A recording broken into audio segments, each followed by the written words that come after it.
Je m'appelle Francine Christophe. Je suis née le 18 août 1933. 1933, c'est l'année où Hitler prend le pouvoir. Voilà. C'est mon étoile. Je la porte sur la poitrine, bien entendu, comme tous les juifs. C'est gros, n'est-ce pas? Surtout sur une poitrine d'enfant, puisque j'ai 8 ans en ce moment-là. Il s'est passé dans mon camp de Bergen-Belsen quelque chose de tout à fait extraordinaire. Je rappelle que nous étions des enfants de prisonniers de guerre et à ce titre privilégiés. Donc nous avions eu le droit d'emporter de France un petit sac avec 2-3 petites choses. Une femme, un petit bout de chocolat, une femme, un petit morceau de sucre, une femme, une petite poignée de riz. Maman avait emporté 2 petits morceaux de chocolat.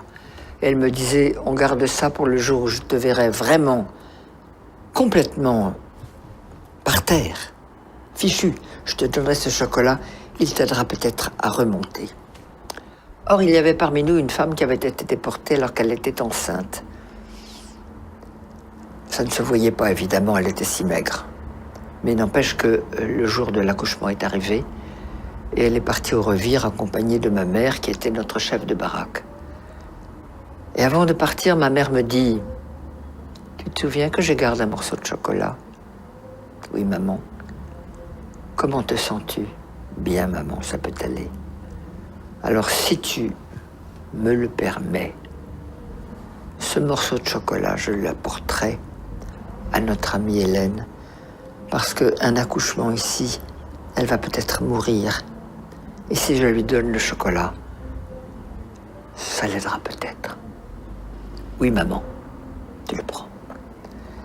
Hélène a accouché, elle a accouché d'un bébé, toute petite chose malingre.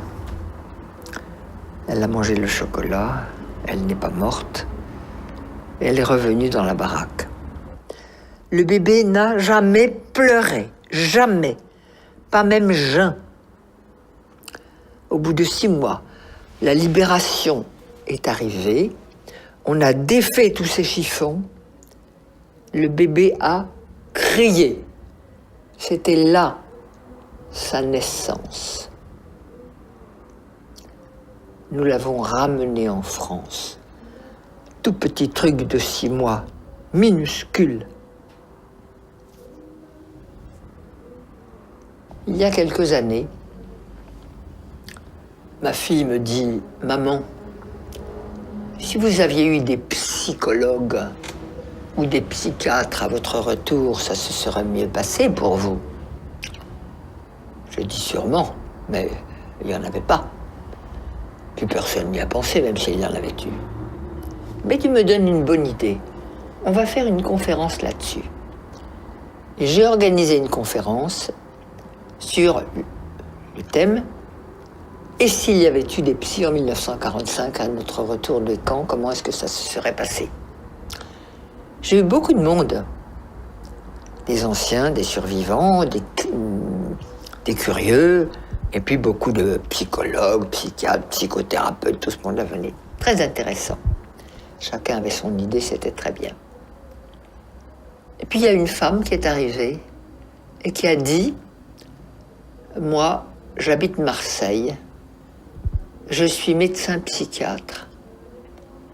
Et avant de vous faire ma communication, j'ai quelque chose à donner à Francine Christophe, c'est-à-dire à moi. » Elle fouille dans sa poche, elle sort un morceau de chocolat, elle me le donne et elle me dit « Je suis le bébé. »